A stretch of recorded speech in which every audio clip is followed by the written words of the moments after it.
Hello friends, welcome to my channel CDP with Vani. I hope आप सब अच्छे होंगे, हेल्दी होंगे। ठीक है, अपनी पढ़ाई अच्छे से कर रहे होंगे। ठीक है, और फेस्टिवल्स का टाइम है तो सेलिब्रेट तो अपना कर ही रहे होंगे अच्छे से, और साथ के साथ अपनी पढ़ाई को भी अच्छे से कॉन्टिन्यूस बेसिस पर कर रहे होंगे। ठीक है, सो अगर मैं लास्ट क्लास का डिस्कशन करूँ थोड़ा सा, तो लास्ट क्लास में हमने डिस्कस की थी साइकोसेक्सुअल थ्योरी सिगमंड फ्रॉइड की। ठीक है, जिसको कि हम साइको एनालिटिकल अप्रोच या साइकोडायनामिक अप्रोच भी हम इसको कहते हैं। ठीक है, मनोविश्लेषणवाद का सिद्धांत जिसे हम कहते हैं हिंदी में। ठीक है, इसमें हमने माइंड के 3 पार्ट्स पढ़े कि क्या है कॉन्शियस, चेतन, अनकॉन्शियस, अचेतन, और कॉन्शियस, अनकॉन्शियस और सबकॉन्शियस माइंड को हमने डिस्कस किया। कॉन्शियस माइंड होता है हमारा 10%, अनकॉन्शियस होता है हमारा 90%, जो हमारा माइंड होता है जो कि अनफुलफिल्ड डिजायर्स जिसमें हमारे होते हैं। ठीक है, सबकॉन्शियस क्या होता है, अनकॉन्शियस और कॉन्शियस के बीच का जो रास्ता होता है वो होता है हमारा सबकॉन्शियस, जिसमें कि हमें चीजें याद करने पर आ जाती हैं याद। ठीक है, इन्होंने सिगमंड फ्रॉइड ने इन जो अनकॉन्शियस और कॉन्शियस माइंड जो है, हमारा माइंड जो है उसको एक आइसबर्ग से डिनोट किया है कि जो ऊपर वाला हिस्सा है वो तो है हमारा कॉन्शियस माइंड जो कि हम देख पा रहे हैं, और जो बीच नीचे पानी में जो डूबा हुआ है वो है हमारा अनकॉन्शियस माइंड जिसको कि हम देख नहीं पा रहे हैं। ठीक है, तो ये हमने पढ़ा। फिर हमने पढ़ा को हमने 5 स्टेजेस पढ़ी कि जो वो सेक्सुअल अर्ज है या एक टाइप की जो एनर्जी है वो किस स्टेज में, या लिबिडो जो है वो किस स्टेज में कैसे वर्क करती है और कौन से बॉडी पार्ट में वो उस टाइम पे वर्क कर रही होती है। तो हमने ओरल स्टेज पढ़ी जिसमें जो लिबिडो या जो कि सेक्सुअल अर्ज है जिसे हम एनर्जी कह रहे हैं वो माउथ में वर्क कर रही है, बच्चा वहां से प्लेजर गेन कर रहा है। एनल में बच्चा जो है ब्लैडर रिलेटेड एक्टिविटीज को करके प्लेजर गेन कर रहा है। ठीक है, फिर आता है हमारा फैलिक स्टेज जहाँ पे बच्चा जो है अपने जेनाइटल्स को या जो उसके सेक्सुअल ऑर्गन्स हैं उनको टच करके प्लेजर गेन कर रहा है। ठीक है, फिर आता है हमारा लेटेंसी स्टेज जहाँ पे कि जो हमारी ये सेक्सुअल अर्ज है, जो एनर्जी है या जिसको हम लिबिडो कह रहे हैं, ठीक है ना, वो जो है वो दूसरे एक्टिविटीज में वो जो एनर्जी है वो वहाँ पे लगना शुरू हो जाती है। क्यों? क्योंकि इस टाइम पे जो बच्चा है वो स्कूल जाना शुरू कर देता है। स्कूल रिलेटेड एक्टिविटीज जो भी उसकी होती है उस टाइम पे वो एनर्जी वहां पर यूज हो रही होती है। ठीक है, तो यहाँ पे जो इस टाइम पे वो जो सेक्सुअल अर्ज है ना वो थम जाती है। ठीक है, लेटेंट हो जाती है। आपने सुना होगा लेटेंट वोल्केनोज होते हैं, वही जो है वो वहाँ पे थम जाती है। फिर आता है हमारा लास्ट जिसको कि हम जेनिटल स्टेज कहते हैं। इस टाइम पे क्या होता है, बच्चा लविंग रिलेशनशिप्स बनाना शुरू कर देता है और वहां पे वो एनर्जी जो है या सेक्सुअल अर्ज जो है वो वहां से फुलफिल होती है और बच्चा वहां से प्लेजर गेन करता है। तो ये तो थी हमारी पिछली जो हमारी थ्योरी थी जिसमें हमने साइकोसेक्सुअल थ्योरी को डिस्कस किया।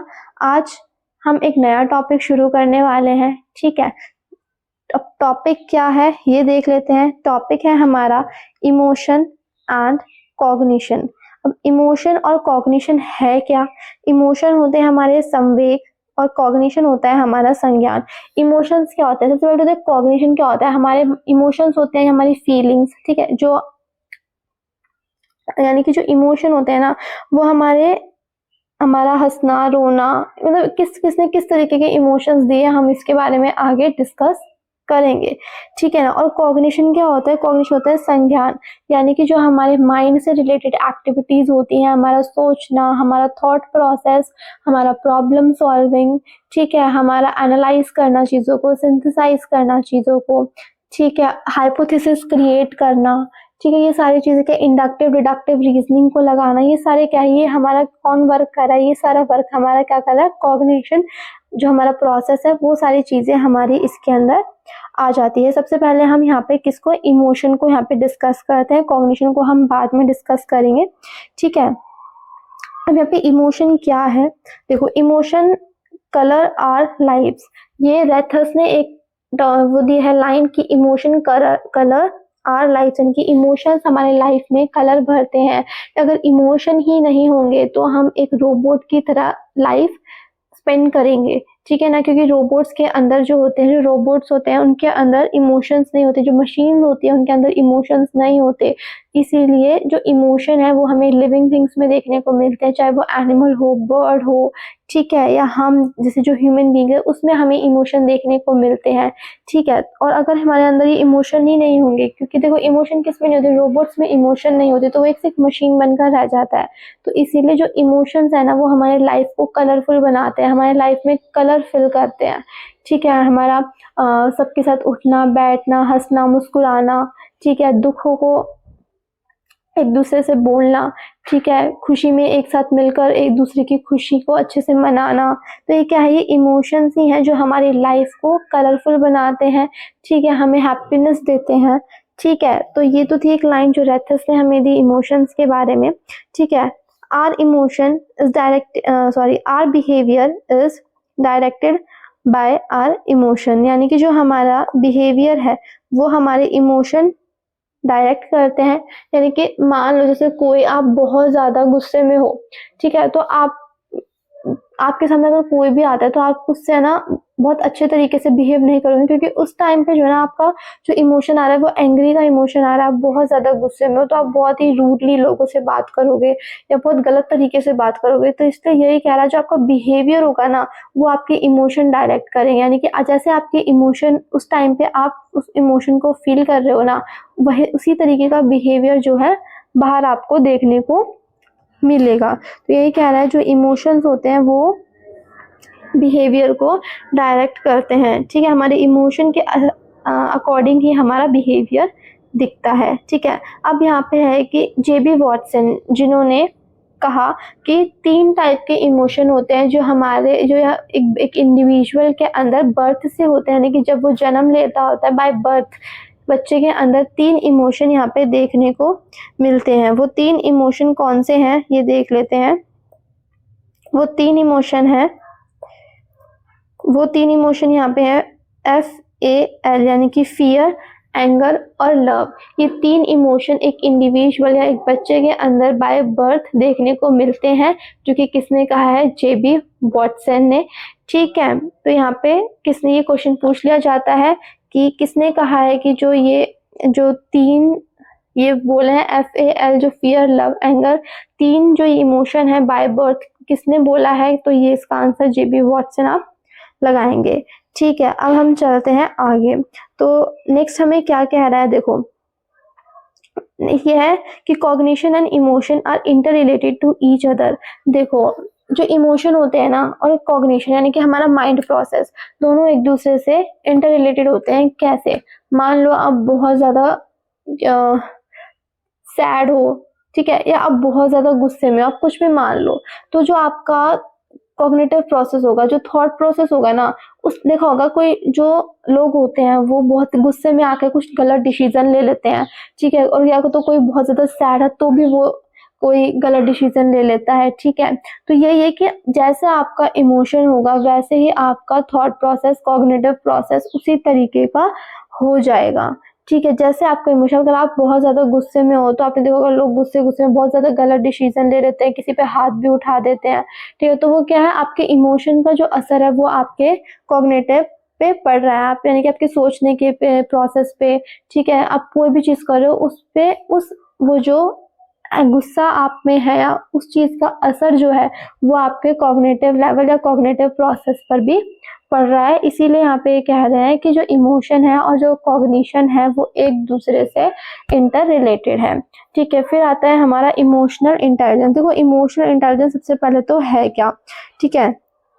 इमोशनल इंटेलिजेंस होता है हमारा कि the ability to understand, use and manage your own emotion, ठीक है। तो क्या है कि अपने इमोशंस को, ठीक है, आप किस तरीके से मैनेज कर रहे हो, किस तरीके से यूज कर रहे हो, ठीक है, अपने इमोशंस को, वो है इमोशनल इंटेलिजेंस। अगर आपके अंदर इमोशनल इंटेलिजेंस अच्छे लेवल पर है तो आप अपने इमोशंस को अच्छी तरह से कंट्रोल करना जानते हो, किस टाइप के पर आपको किस तरीके से इमोशन को एक्सप्रेस करना है आप वो अच्छे से जानते हो, ठीक है। आपने इमोशंस को कैसे कंट्रोल करना है, किस सिचुएशन में किस तरीके का इमोशन आपको शो करना है, वो चीज़ आपको पता है अगर आपका इमोशनल इंटेलिजेंस अच्छे लेवल पर है।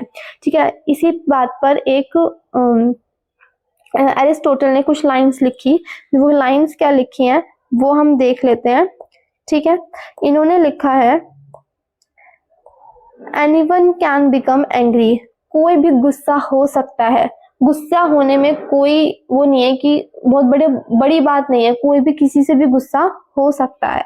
ठीक है, दैट इज इजी, बहुत आसान है गुस्सा होना। But to be angry with the right person, सही इंसान से गुस्सा होना, सही डिग्री पे, at a right time, for the right purpose and in a right way, यानी कि गुस्सा होना बहुत आसान है, पर सही इंसान से गुस्सा होना सही समय पर, ठीक है, सही कोई रीजन उसके पीछे, एक ऐसा रीजन होना चाहिए भी हाँ उसे गुस्सा आए, ठीक है, एक सही रीजन पर गुस्सा करा जाना चाहिए, और एक राइट वे पे गुस्सा करना इजी नहीं है।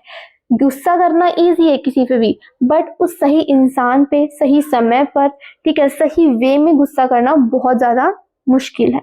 तो यही कह रहे हैं एरिस्टोटल। ठीक है, एरिस्टोटल ने ये लाइंस दी। ठीक है, the term emotional intelligence was coined in 1990 by the researchers John mayor and Peter Solvay. ये जो टर्म है इमोशनल इंटेलिजेंस, ये किसने दी? 1990 में दो रिसर्चर्स थे, जॉन मेयर और पीटर सॉल्वे, इन दोनों ने ये टर्म दी इमोशनल इंटेलिजेंस। तो ठीक है, इमोशनल इंटेलिजेंस आपको समझ आया क्या इमोशनल इंटेलिजेंस है? अपने इमोशंस का प्रॉपरली कंट्रोल आपके हाथ में हो, ठीक है, प्रॉपरली आप उन्हें यूज कर सको, मैनेज कर सको, जिस सिचुएशन में जिस टाइप का इमोशन आपको शो करने की जरूरत है आप उसको बाहर निकाल सको। ठीक है, ज्यादा गुस्सा नहीं, अपने इमोशन पे कंट्रोल होना चाहिए आपका। ठीक है, इमोशन पर कंट्रोल होना चाहिए ताकि आप इमोशन की वजह से आप गलत स्टेप ना, हम कह रहे हैं ना कि जो कॉग्निशन और इमोशन है एक दूसरे से इंटर रिलेटेड है। क्यों? क्योंकि इमोशन जो है वो इमोशंस की वजह से हम कई बार गलत डिसीजन ले लेते हैं, तो वो डिसीजन मेकिंग क्या है, हमारा कॉग्निशन से रिलेटेड ही तो है। तो इसीलिए हम कह रहे हैं कि ये दोनों एक दूसरे से इंटर रिलेटेड है, कॉग्निशन और इमोशन। ठीक है, अब आ जाते हैं हम अपना नेक्स्ट पे। ठीक है, अब जो है डेनियल गोलमैन ने इमोशंस के बारे में क्या कहा है, ठीक है, हम ये देख लेते हैं। डेनियल गोलमैन ने कहा है, Goleman says emotion are more important than IQ।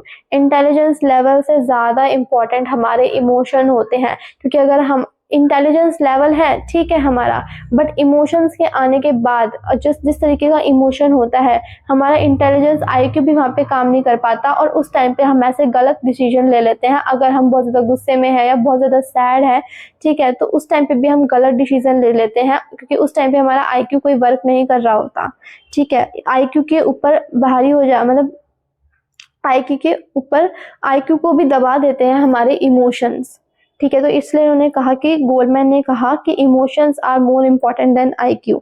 Emotional intelligence जो बुक है वो लिखी है डेनियल गोलमैन ने। ये क्वेश्चन आपसे कई बार पूछ लिया जाता है कि जो बुक है इमोशनल इंटेलिजेंस वो किसके थ्रू रिटन है, तो वो है डेनियल गोलमैन। अब आ जाता है नेक्स्ट, पॉल एकमैन। अब पॉल एकमैन कौन है?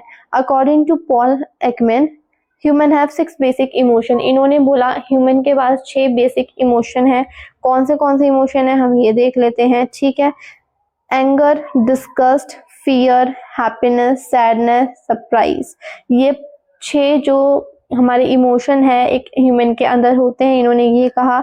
और इन इमोशंस को आप किसी भी तरीके से फेशियल एक्सप्रेशन के थ्रू देख सकते हैं, यानी कि फेशियल एक्सप्रेशन, जो फेसेस पे एक्सप्रेशन होते हैं उनके थ्रू आप इन जो ये 6 इमोशन है उनको देख सकते हैं। आपकी खुशी, ठीक है, अगर आप किसी को आप किसी को बहुत ज्यादा डरे हुए हो तो उसको भी देख सकते हो। अगर आप बहुत हैप्पी हो तो भी आप देख सकते हो। अगर आप बहुत उदास हो तो भी आप फेस पे ऐसे आपको पता लग जाए कि इंसान उदास है। सरप्राइज, आप बहुत ज्यादा सरप्राइज हो तो आप किस तरीके का फेस करते हो, तो उस फेशियल एक्सप्रेशन से आप पता लगा सकते हो कि भाई ये जो 6 हमें इमोशंस दिए हैं इनको हम फेस एक्सप्रेशन के थ्रू पता लगा सकते हैं। ये किसने कहा है? पॉल एकमैन ने ये हमें कहा है। ठीक है, कुछ ये मैं देखो यहाँ पे एक है anger, happiness, surprise, disgust, sadness और फियर। ये 6 इमोशन ह्यूमन के अंदर होते हैं। किसने कहा? पॉल एकमैन ने। ठीक है, अब आ जाते हैं नेक्स्ट पे।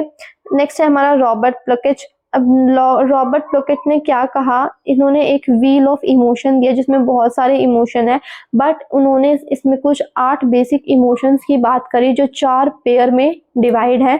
ठीक है, क्या कहा रॉबर्ट प्लॉकेट ने, व्हील ऑफ इमोशन दिया। अब पूछा जाता है व्हील ऑफ इमोशन किसने दिया, तो रॉबर्ट प्लॉकेट ने दिया व्हील ऑफ इमोशन। इसमें है तो बहुत सारे इमोशन, बट 8 बेसिक इमोशंस की इन्होंने बात करी जिसको कि 4 पेयर्स में डिवाइड कर दिया। किस तरीके से डिवाइड किया हम ये देख लेते हैं अब। ठीक है, तो ये देख लेते हैं हम किस तरीके से यहाँ पे डिवाइड किया है। देखो यहाँ पे हमें दिख रहा है जॉय, दिख रहा है जॉय, जॉय दिख रहा है, उसके ऑपोजिट में क्या है, सैडनेस। तो हमारा एक पेयर तो हमारा ये बन गया। ठीक है, ये है सैडनेस, दिख रहा है आप सभी को, आई होप आपको दिख रहा होगा।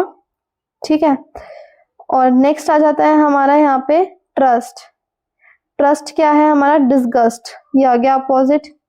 ठीक है, फिर आ गया हमारा फियर और एंगर। ठीक है, सरप्राइज और एंटिसिपेशन। ये 4 पेयर्स में इन्होंने इन इमोशंस को डिवाइड कर दिया, यानी कि व्हील ऑफ इमोशन रॉबर्ट प्लॉकेट ने दिया, जिन्होंने इसमें 8 इमोशन की बात करी जिनको कि 4 पेयर्स में डिवाइड करा गया, यानी कि trust, disgust, fear, anger, surprise, anticipation, Joy और सैडनेस। ठीक है, अब आ जाते हैं हम अपने नेक्स्ट पे। नेक्स्ट है जो कि मेन थ्योरीज है इमोशन की, जिससे से आपसे डायरेक्ट क्वेश्चन पूछा जाता है, क्या है ये देख लेते हैं। सबसे पहले जो यहाँ पे थ्योरी है जेम्स लैंग की थ्योरी है। जेम्स और लैंग ये 2 अलग अलग लोग हैं जिन्होंने मिलकर इस थ्योरी को दिया। इस थ्योरी के अंदर क्या है, a state that emotion are caused by physiological reaction in a body. देखो मान लो एक एग्जांपल मैंने आपको यहाँ पे एक नीचे लिखा है, किसके इसके थ्रू मैं आपको समझाती हूँ कि ये जेम्स लैंग की थ्योरी कहना क्या चाहती है। मान लो अराउजल, आपने एक स्नेक देखा, और यहाँ पे अराउजल क्या है, स्नेक देखा। स्नेक देखते ही आपकी बॉडी शिवर करने लग गई, करने लग गई। ठीक है, आपका हार्ट बहुत ज्यादा तेज बीट करने लग गया, आपको पसीना आने लग गया, और इससे क्या हुआ, आपको फियर लगने, इससे पता लगा कि भाई मेरे को डर लग रहा है, फियर लग रहा है। तो इमोशन क्या निकल के आया, फियर, डरना। तो क्या है यहाँ पे, पहले आपका जो फिजिकल है, फिजियोलॉजिकल रिएक्शन जो है यहाँ पर, उससे आपका इमोशन निकल के आता है। पहले आपके फिजियोलॉजिकल रिएक्शन देखने को मिलेंगे, अराउजल देखने के बाद सबसे पहले आपका फिजियोलॉजिकल जो आपके रिएक्शन है वो देखने को मिलेंगे, फिर आपको फियर का फील होगा। ठीक है, यहाँ पे ये कह रहा है कि फिजिकल जो रिस्पॉन्स है ना वो इमोशन लेके आता है। आपको पसीना आया, ठीक है, आपको डर लगा, डर की तो यहाँ पे बाद में बात हो रही है, आपको पसीना आया, आपका हार्ट बीट तेज हो गया, आपकी बॉडी शिवर करने लग गई। ठीक है, उसके बाद आपको इमोशन निकलने के आया डरने का। ये तो थी जेम्स लैंग की थ्योरी जिसमें अराउजल आया, आपकी बॉडी ने रिएक्शन किया और फिर आपको आपका इमोशन निकल कर आया। ठीक है, अब कैनन बार्ड की थ्योरी क्या कहती है, theory that explain how emotion and physiological reaction occur simultaneously. इन्होंने कहा फिजिकल रिएक्शंस और जो हमारे इमोशंस है दोनों साइमल्टेनियसली यानी कि एक साथ निकल कर आते हैं। अराउजल आया यहाँ पे, स्नेक, हार्ट बीट और आपका स्वेटिंग शुरू हो गया और साथ के साथ आपको डर लगने लगा, यानी कि दोनों चीज साइमल्टेनियसली यहाँ पे वर्क कर रही है, आपके फिजिकल रिएक्शन भी और आपके इमोशन भी।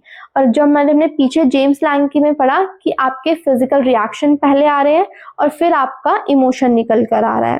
ठीक है, अब नेक्स्ट जो है हमारी, नेक्स्ट जो कि सेक्स्टर सिंगर की है, ये भी दोनों अलग अलग लोग ही हैं। ठीक है, इन्होंने कहा इनकी जो ये थ्योरी है इसको 2 फैक्टर थ्योरी कहा जाता है। क्यों 2 फैक्टर थ्योरी कहा जाता है, क्योंकि यहाँ पे 2 चीजों की यहाँ पे बात करी गई है। सबसे पहले तो फिजियोलॉजिकल अराउजल, यहाँ पे थोड़ी सी टाइपिंग मिस्टेक है। ठीक है, यहाँ पे थोड़ी सी टाइपिंग मिस्टेक है, इसको करेक्ट कर लेते हैं पहले यहाँ पे। ठीक है,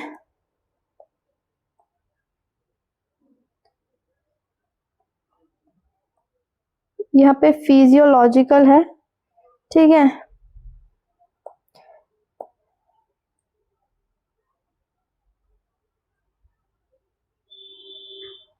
फिजियोलॉजिकल, फिजियोलॉजिकल अराउजल। ठीक है, तो यहाँ पे क्या है, theory state that emotion is due to 2 factors की वजह से यहाँ पे इमोशन देखने को मिल रहा है। एक फिजियोलॉजिकल अराउजल यानी कि आपके फिजिकल रिएक्शन, ठीक है, और कॉग्निटिव प्रोसेस। यानी कि यहाँ पे देखो क्या हो रहा है, पहले आपका अराउजल क्या है, यहाँ पे स्नेक को आपने देखा, ठीक है, आपकी हार्ट बीटिंग और स्वेटिंग शुरू हो गई, ठीक है, आपका शिवरिंग शुरू हो गया। उसने आपके एक कॉग्निटिव यानी कि दिमाग में एक लेबल डाला, यानी कि एक सिग्नल दिया, जिससे कि आपको ये फील हुआ कि हाँ मैं डरा हुआ हूँ, और तब जाके आपका इमोशन निकल कर आया फियर। तो यहाँ पे 2 फैक्टर थ्योरी से क्यों बोला गया, क्योंकि यहाँ पे आपका सबसे पहले फिजिकल रिएक्शन निकल के आया, यानी कि फिजियोलॉजिकल जो आपका अराउजल है, और फिर एक कॉग्निटिव प्रोसेस हुआ कि उसने दिमाग को एक इंफॉर्मेशन भेजा, और यहाँ पे लिखा ना आई एम स्कैर्ड, और तब जाके आपका एक इमोशन निकल के आया जिसको कि हमने कहा फियर। तो यहाँ पे हमने 3 थ्योरी पढ़ी, जिसमें जो पहली जो थ्योरी थी किसकी, जो पहली थ्योरी थी हमारी जेम्स लैंग की, उसमें हमने देखा कि अराउजल देखते ही, जो स्नेक है उसे देखते ही सबसे पहले हमारा फिजिकल रिएक्शन आया, फिर हमारा इमोशन निकल कर आया। दूसरे में क्या आया, स्नेक देखते ही दोनों चीज यानी कि हमारे फिजिकल रिएक्शन भी और इमोशन दोनों साइमल्टेनियसली यानी कि साथ निकल कर आए। और जो हमारी ये है सेक्स्टर सिंगर की जो थ्योरी, ये जिसको कि हम 2 फैक्टर थ्योरी भी कह रहे हैं, इसमें जो हमारे फिजियोलॉजिकल अराउजल और हमारा कॉग्निटिव प्रोसेस एक साथ हो रहा है, इसलिए इसको 2 फैक्टर थ्योरी कहा गया, और उससे हमारा इमोशन निकल के आ रहा है जो कि है फियर। ठीक है, तो आई होप ये तीनों थ्योरी आपको समझ आई होगी। ठीक है, और इससे आप ये समझ सकते हो। ठीक है, अब आ जाते हैं हमारे नेक्स्ट, मैकडुगॉल ने क्या कहा है। मैकडुगॉल ने यहाँ पे 14 इंस्टिंक्ट्स की बात करी है, जो जिससे कि हमारे इमोशन निकल कर आ रहे हैं। ठीक है, अभी इसमें सिर्फ आपको इतना याद रखना है कि क्या याद रखना है आपको इसमें सिर्फ ये याद रखना है कि जो आपको ये 14 के 14 याद करने की कोई जरूरत नहीं है। आपको सिर्फ इतना याद रखना है कि ये 14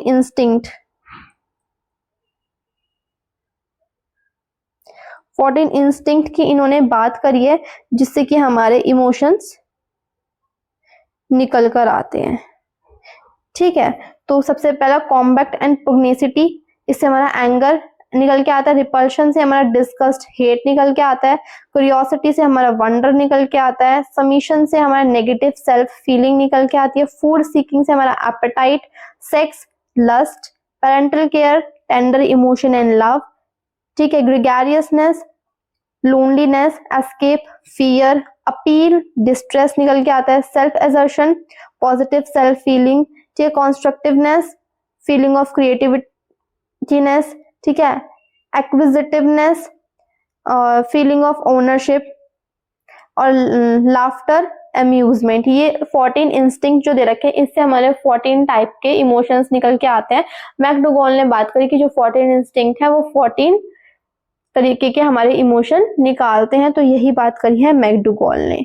ठीक है, अब आ जाते हैं अपने नेक्स्ट, यानी कि यहाँ होती है आपकी ओवरऑल जो हमारा इमोशन का टॉपिक था वो आपका यहाँ पे ओवरऑल खत्म होता है। ठीक है, यही था आपका कि इमोशन क्या है। इमोशंस होते हैं आपके अंदर की जो फीलिंग्स होती हैं, जो कि आप एक सिचुएशन में एक कह सकते हैं एक पूरे माहौल जैसे एक सिचुएशन क्रिएट होता है, उसमें आप किस तरीके का फील करते हो। ठीक है, किस तरीके के एनर्जीज आपकी बाहर निकल कर आती है, वो होते हैं इमोशंस। ठीक है, और इमोशन हमारे लाइफ को कलरफुल बनाते हैं।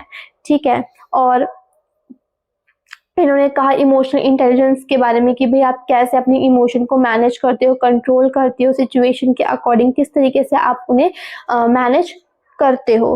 ठीक है, तो और हमने कुछ थ्योरीज पढ़ी। ठीक है, जिसमें से 3 थ्योरी हमने इंपॉर्टेंट बताई, जो कि जेम्स लैंग की है, ठीक है, कैनन बार्ड की और सेक्स्टर सिंगर की थ्योरी हमने यहाँ पे डिस्कस किया। ठीक है, तो ये थी आपकी ओवरऑल जो हमारा इमोशन टॉपिक था, जिसमें हमने इमोशन भी पढ़ा, इमोशनल इंटेलिजेंस को भी डिस्कस किया। ठीक है, इमोशन की थ्योरी जो थी वो भी हमने यहाँ पे डिस्कस की। तो आई होप आपको जो है वो सारी चीजें समझ आई होंगी, और वीडियो अच्छा लगा हो तो please like, subscribe and share. Thank you.